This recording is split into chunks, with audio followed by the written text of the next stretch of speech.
જય શ્રી રામ. મેં એક જગ્યાએ સુંદર વાક્ય વાંચ્યું હતું. જિંદગીમાં આપણે એ દિવસે મોટા થશું જ્યારે આપણા ખુદના આંસુ લૂછીને સ્વયં ઊભા રહેશું. આવી મસ્ત મજાની વાત લઈને ફરીથી હું ભરત પટેલ તમારી સામે આવ્યો છું. એક વાત છે એક ગામડાની. એક ગામમાં ભગવાન ઇન્દ્રરાજ છે ને એકવાર ખેડૂતો નારાજ થઈ ગયા. ખેડૂતથી નારાજ થઈ ગયા અને ખેડૂતોને કીધું કે હવે હું 12 વર્ષ તમારા ગામ પર વરસાદ નહીં આવે, તમે ખેતી કરવાનું મોકલી દેજો કે ખેતી કરવાનું મૂકી દેજો કે કારણ કે વરસાદ થાય નહીં તો ખેતી પણ થાય નહીં. તો બસ 12 વર્ષ બધા ચિંતામાં થઈ ગયા, ચિંતામાં પડી ગયા ખેડૂત લોકો કે શું કરવું એમ, કારણ કે ભગવાન ઇન્દ્રરાજ નારાજ થઈ ગયા હતા ખેડૂતોથી. તો એ તો ખૂબ કોશિશ કરી, મનાવવા માંડ્યા, પ્રાર્થના કરી અને ઇન્દ્રરાજ પ્રગટ થઈ ગયા અને ઇન્દ્ર ભગવાનને કીધું કે ક્ષમા કરજો એ કે તમે વરસાદ વરસાવજો એ કે. ત્યારે ઇન્દ્રએ કીધું કે ના, હું કીધું છે ને 12 વર્ષ 13 વર્ષ છે કે છતાં પણ તમે આટલી પ્રાર્થના કરી છે ને, તમને ઉપાય દઉં છું એ કે. બધા ખેડૂતોએ કીધું કે બોલો ઉપાય બોલો એ કે. તે ઇન્દ્રએ કીધું કે તમે ભગવાન શંકર છે ને તમે એમને ભજો એ કે કદાચ પ્રસન્ન થાય અને ડમરું વગાડે ને તો કે જો ડમરું વાગશે ને કાં તો એ જ દિવસે અને એ જ ક્ષણે વરસાદ જરૂર વરસશે.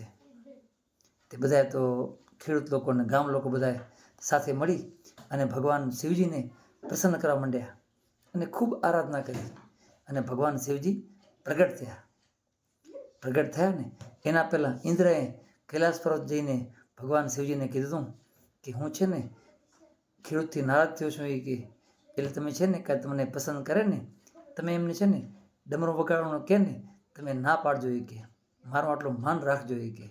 એમ ઇન્દ્ર કહીને ત્યાં આવ્યા હતા. શિવજી તો પ્રગટ થયા અને ખેડૂત લોકોએ તો એ જ વાત કરી કે અમારાથી ઇન્દ્રરાજ છે ને કે ઓલા કે રિસાઈ ગયા છે એ કે અને વરસાદ આવવાની ના પાડી છે 12 વર્ષે કે તમે કાંઈક કૃપા કરો એ કે તમે ભગવાન મહાદેવજી ચમત્કાર કરો એ કે ડમરો વગાડો તો મારા ગામમાંથી વરસાદ પડે.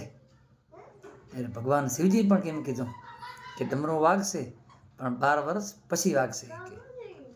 બધાને તો જે આશા હતી ને બધી આશા ધૂળધાણી થઈ ગઈ. બધાએ વિચાર્યું કે 12 વર્ષ તો હવે આપણને કંઈ કરવાનું મળશે જ નહીં કે. બધાએ તો પોતપોતાના રીતે ઘરે ગયા. ઘરે જઈને બધા નિરાંતે બેઠા હતા. એમ કોઈ કામ તો કરતો હતો નહીં. પણ એ ગામમાં એક ખેડૂત એવો હતો કે હરરોજ એ જાય અને ખેતીમાં જે પણ કામ કરવાનું હોય, ગોળવાનું હોય, બીજ રોપવાના હોય કે જે ખેતીનું કામ વઢાઈ હોય, જે કામ હોય ને બધું કરતો. બળદ હતા એની પાસે, એ કામ કાયમ ખેતીનું ખેડ ને બધું કરતો એ રહ્યો. તે બધા ગામ લોકોને કહેતા કે ભાઈ આપણા ગામમાં 12 વર્ષ તો વરસાદ નહીં આવે એ કે તો શું કામ કે ખોટે આટલા મહેનત કરશો એ કે. ત્યારે ખેડૂતે કીધું કે હા ભલે 12 વર્ષ વરસાદ ન વરસે પણ હું ખેતીને ભૂલી ન જાઉં એ કે, હું મારું કિસાન પણ ભૂલી ન જાઉં એટલા માટે ચાલુ રાખું છું એ કે નિંદાઈ હોય, ગોળાઈ હોય, જે પણ કામ હોય ને એ મારું કરું છું કે 12 વર્ષ પછી તો વરસશે ને એ કે ત્યારે હું ભૂલી ન જાઉં એટલા માટે એ કે. બધા એને કે તું તો પાગલ છો એ કે. બરે બીજો દિવસ ત્રીજો દિવસ એમ થોડું થાય ને તો એક વાર તો ભાઈ કંટાળીને બધા ગામ લોકો એને કીધું કે ભાઈ તું રહેવા દે, ભગવાન આપણા ઉપર નારાજ થયા છે અને 12 વર્ષ પછી વરસાદ આવશે ત્યાં તું ધંધો ના કરી કે. ત્યારે આ એકમાત્ર ખેડૂતોને એવો હતો ને એ કે ના, હું તો મારો પ્રયાસ ચાલુ જ રાખી કે નિરંતર જે કામ મને ભગવાને સોંપ્યું છે ને તો કામ તો હું ચાલુ જ રાખી કે કારણ કે હું ભૂલું નહીં કે. બધાએ કે તું પાગલ છો એમ મૂકી દો માથાકૂટ. એકવાર એવી રીતના પાર્વતીજી છે ને મા પાર્વતીજી આ વાત કરતા ને ખેડૂતો સાંભળી ગયા. એ તો ગયા મહાદેવજી પાસે. મહાદેવજીને કીધું પ્રભુ કે તમે જે ખેડૂતોને કીધું છે ને કે 12 વર્ષ ડમરો નહીં વગાડું, તો ખેડૂતો કઈ વાત કરતા રહ્યા ગામના લોકો કે ભાઈ બધા ગામના એમ કહેતા રહ્યા એક ખેડૂત છે ને ગામમાં એવો છે એ કે હું ભાઈ મારું કિસાની પણ હું ભૂલી ન જાઉં એ કે મારો આ ખેતરમાં આ હળ હાંકવાનું ભૂલી ન જાઉં ને એટલા માટે હું ખેતી તો નિરંતર કરી શકી અને પ્રભુ એ પ્રયાસ કાયમ કરે છે એ કે માટે પાર્વતીજીએ એમ કીધું શંકર ભગવાનને કે મને તો ચિંતા એ વાતની છે કે તમે 12 વર્ષ ડમરું વગાડશો નહીં, તમે કે ડમરું વગાડ ભૂલી જશો તો હોય કે શિવજી મહાદેવજીને તો એમ થયું કે વાતનું દમ છે હો, પાર્વતીજીની વાત સાચી છે કે એ તો જોયું ડમરું લીધું હાથમાં અને ચેક કરવા માટે ખાલી વગાડ્યું, અને જે હું વગાડ્યું ને ત્યાં તો વરસાદ તૂટી પડ્યો, આખા ગામમાં વરસાદ તૂટી પડ્યો એમ. બીજા બધા નિરાશ થઈ ગયા, કારણ કે એમને કાંઈ પ્રયાસ કર્યા જ નહોતા, પોતાના ખેતરમાં કાંઈ પ્રયાસ કર્યા જ નહોતા. ને એકમાત્ર ખેડૂતોને એના તો સમયાંતરે એના પાકમાં તો હરિયાળી ક્રાંતિ થઈ ગયો, જે બીજ વાવ્યા હતા ને એ ઉગી અને ફળ ફૂલ્યા, એ તો ખુશ થઈ ગયો. આ વાત નાની છે પણ જે સમજવા જેવી વાત છે કે આપણે કોઈ પણ કામમાં અહીં આપણે આપણા નિરંતર પ્રયાસ ચાલુ હોવા જોઈએ, કારણ કે ક્યારેક આપણે કામ છોડી દઈએ છીએ ને તો ઘણા સમય ભૂલી જતા હોઈએ છીએ.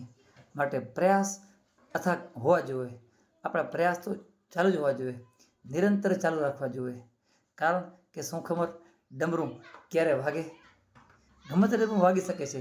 માટે જો આપણે કામમાં હસો ન પરવેલા તો પ્રભુ આપણને ચોક્કસ ને ચોક્કસ ફળ આપશે.